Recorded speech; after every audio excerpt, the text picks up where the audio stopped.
আপনারা যে ভাষায় আমাকে কথা বলতে বলছেন সেটা আইনের ভাষা না।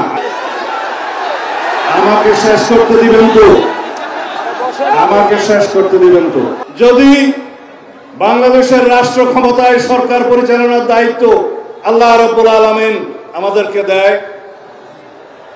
এদেশের জনগণ যদি আমাদেরকে মহব্বত করে দায়িত্ব দেয়, যদি আপনারা সবাই সহযোগিতা করেন, মঞ্চে উপবিষ্ট যারা রাজনৈতিক নেতৃবৃন্দ, পীরে কামেল, হযরত উলামায়ে কেরাম, আমাদের দেশের বুজুর্গানে দিন যারা আমাদেরকে পরিচালিত করেন, সবাই যদি আপনারা সহযোগিতা করেন, একসাথে থাকেন, তাহলে আপনাদের এখানে আজকে যে সমস্ত দাবি দেওয়া আছে, আমরা সকল দাবি দেওয়া এই প্রস্তাবের পক্ষে ইনশাআল্লাহ। কানুনি ব্যবস্থা,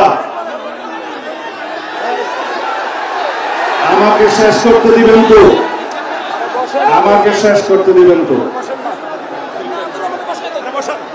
কানুনি সকল ব্যবস্থা জাতীয় সংসদে আলাপ আলোচনার মাধ্যমে গ্রহণ করা হবে ইনশাআল্লাহ।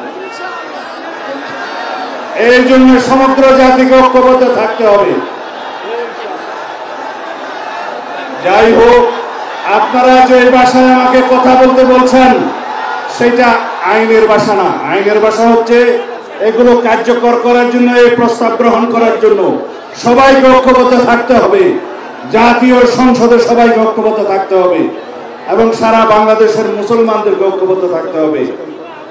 আমরা ইনশাআল্লাহ আপনাদের এই প্রস্তাব গ্রহণ করব।